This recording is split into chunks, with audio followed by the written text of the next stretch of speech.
इस चैनल को सब्सक्राइब करें और बेल बटन अवश्य दबाएं। तम गुहावि ओम शांति शांति शांति। राष्ट्र रक्षा सम्मेलन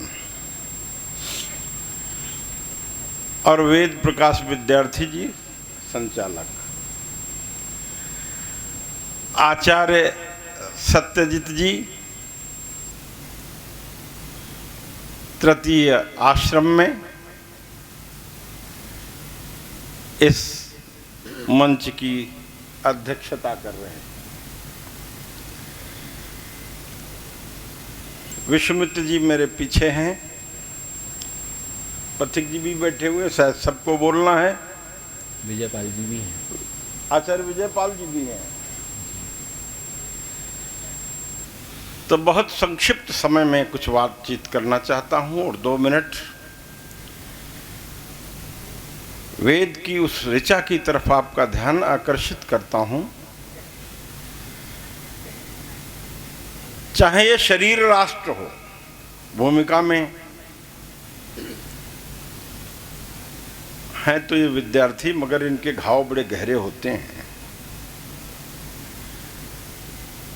चाहे ये शरीर राष्ट्र हो, और शरीर भी अगर राष्ट्र है तो वेद कहता है ओम सुत्रामाणम पृथ्वीम द्यामनेशम शिशुर्माण अदितिम सुप्रणेतिम दैवीम नामम सुरित्रा आश्रवंती मा रुहेमा स्वस्थ। हम इस पर मजबूती से बैठे हैं। देखो, मैं व्याख्या तो कर नहीं पाऊंगा इतने कम समय में। संकेत में मैं कह देता हूं कि वेद में कहां आया है, इतना ही समय है मेरे पास। आरुहेमा, इस पर हम मजबूती से बैठे। मजबूती से कैसे बैठेंगे? हम अजमेर में खड़े हैं।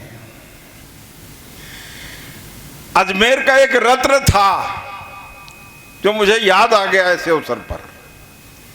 पंडित बोलो भाई। देखो, जो कौम अपने बुजुर्गों का नाम याद नहीं रखती है, लावल दा औलादों का कोई सम्मान नहीं होता, गुलाम तो रह सकती है। बोलो पंडित प्रकाश चंद्र कविरत्न। बड़ा गजब की बात लिखी उन्होंने। शाक फल फूल मेवा व दुग्धादिसम मधुर आहार मैंने तुझे हैं दिए, तू तमाकू मलमद्य मांसा दिखा रोग तन में बढ़ाए। तो वह व्यक्ति जो ईश्वर का भक्त नहीं हो सकता, वो राष्ट्र भक्ति तो कदापि हो ही नहीं सकता। आप जान लीजिए, जिसने याज्ञिक जीवन जीना सीखा नहीं, महर्षि पतंजल तो योग दर्शन में बड़ा स्पष्ट कहते हैं यज्ञपस् तदर्थ भावनम। और अग्न्याधान के बाद पहला ही मंत्र आता है। रोज पाठ भी करते हो, लेकिन प्रभाव कितना आपके ऊपर है ये आप जानो, आपका काम जाने। चिंतन देना मंच का काम है। और जिसको 85% क्रांतिकारियों ने उसको अपने जीवन में उतारा था। ये आजादी गांधी के चरखे से नहीं मिली। ओम मयंत इधमा आत्मा जात वेदस्ते निधस्व वर्धस्व चेत वर्धय। देखो, आप पढ़ते रोज हो, अमल कितना करते हो, वो भौतिक संविधा बनी वो भी पंच महाभूतों से है। अग्नि तत्व की विद्यमानता भी है। ये त्वचा स्पर्श इंद्रिय, जिसे छूने से ज्ञान होता है, छू करके ये त्वचा जलती नहीं है। पर जब भौतिक अग्नि के प्रकाश में जाती है, उसकी ऊर्जा में जाती है, तो अग्निमय हो जाती है।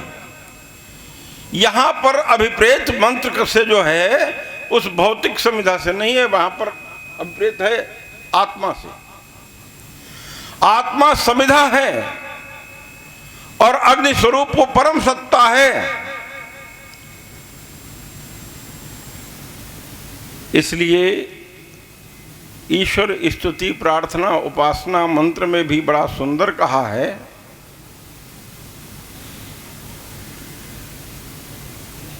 अग्ने नय सुपथाराय अस्मान।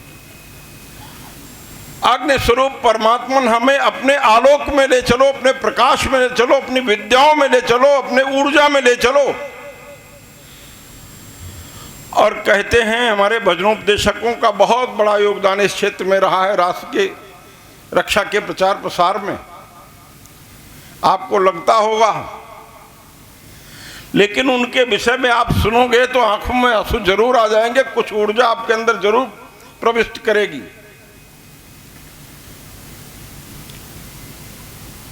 वह ऊर्जा ऊर्जावित होती है अग्नि स्वरूप परमात्मा की प्रेरणा से। इसलिए कहा है एक बूंद जो मिल जाए तकदीर,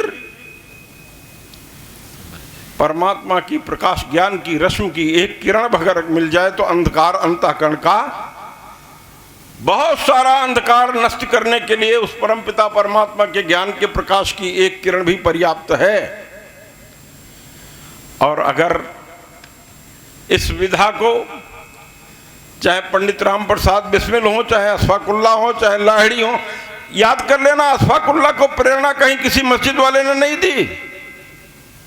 शाहजहांपुर का आर्य समाज का इतिहास उठा करके देखिए आप, लाहौर से पधारे स्वामी सोमदेव जी से उन्हें प्रेरणा में उन्हें भी मिली। और लाहिड़ी ने तो कमाल कर दिया है गोंडा जेल में। अंग्रेजों ने अपने कानून के साथ भी बेईमानी की। 19 दिसंबर को फांसी लगनी थी, 17 दिसंबर को सुबह उन्हें बताया जाता है 4 बजे उठो, उठ तो जाते ही थे, अंतिम इच्छा बताओ, अभी 6 बजे तुमको फांसी लगनी है। वो नौजवान उठता है और हंसता है, जीवन में इससे बड़ी बेईमानी मैंने नहीं देखी। यही शब्द उस भक्त के मुंह से निकलते हैं, ऐसा राष्ट्रभक्त होना चाहिए। और 26 साल की अवस्था। अब वो कहता है सुप्रिटेंडेंट, मुझे संदेह है कि आप मेरे जैसे भारतीय नौजवान से अंतिम इच्छा पूछोगे और पूरी करोगे भी। तो जेल अधीक्षक कहता है, लाहिड़ी आजादी को छोड़ करके कुछ भी मांग लो। इस पर भी मुझे संदेह है, लाहिड़ी का उत्तर होता है। तो कहता है क्या मांगते हो, मांगो। वो कहता है मेरी हथकड़ियां और बेड़ियां खोल दो, मैं भागूंगा नहीं। स्नान के पश्चात वैदिक संध्या के 19 मंत्र का पाठ करने की इजाजत दे दो, इतना समय मुझे चाहिए। दूसरी बात है कि ये है मेरा भाई, लेकिन गद्दार है, जल्लाद की तरफ संकेत करते हैं। इस पवित्र फंदे को मैं अपने आप पहनूंगा। जिसको ये पता हो कि अभी फांसी पर मैं चढ़ने वाला हूं और फांसी का फंदा भी मैं पहनूंगा, डॉक्टर लोग देखते हैं तो उसका हार्ट बीटिंग सामान्य, हृदय की धड़कन एकदम सामान्य। यह जज्बात था याज्ञिक जीवन का। यह ईश्वर के प्रति आस्तिकता का भाव समिधा की भांत, चाहे वो राष्ट्र की भेदी हो, चाहे वो धर्म की वेदी हो। इसलिए मुसाफिर जैसा व्यक्ति भी फिर अपनी तड़प में मानता नहीं है, लिख बैठता है और गा बैठता है। वो भजनोपदेशक जिसने निजाम को कुछ नहीं समझा और लिख देता है, नौनिहाला ने वतन होश में आओ तो सही, आबरू कौम की जाती है बचाओ तो सही। तुम्हें कहना तो आता है मित्रों मगर करना नहीं आता। धर्म और देश के खातिर छुरे से पेट फड़वाना नहीं आता। तुम हो औलाद शेरों की, तुम हो औलाद शेरों की, मगर गीदड़ से बदतर हो। तुम्हें अपने अधिकारों के लिए लड़ना नहीं आता। पर क्या शांत हो जाएं, अंतिम पंक्ति जोरदार है। अरे जान मुर्दों में भी आ जाएगी तू मायूस न हो, जान मुर्दों में भी आ जाएगी तू मायूस न हो। इन्हें वेद अमृत का पिलाओ तो सही, नौ निहालाने वतन होश में आओ तो सही। इससे ज्यादा वेद की वकालत कौन कर सकता है राष्ट्र रक्षा के लिए। यही कारण था कि राष्ट्र रक्षा की वेदी पर सर्वाधिक लोग जिन्होंने समर्पण किया, संविधा की भांति फांसी के फंदे पर अपने को न्यौछावर कर दिया, जेल यात्राएं की। और एक बात कहना चाहता हूं मित्रों, लोग इन सब बातों को राष्ट्र रक्षा में तो याद करते हैं, लेकिन आर्य समाज की उस आर्थिक जो राष्ट्रीयता के लिए क्रांति थी उसको बहुत कम लोग जानते हैं।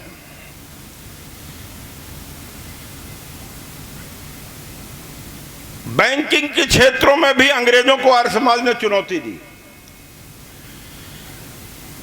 लाला लाजपत राय जैसे आर्य नेताओं ने कुछ भी बातें उनके विषय में कही जाती हों, लेकिन जब उनका इतिहास पढ़ा जाता है, उनका समर्पण पढ़ा जाता है, महात्मा नारायण स्वामी का, लोकनायक अणे का और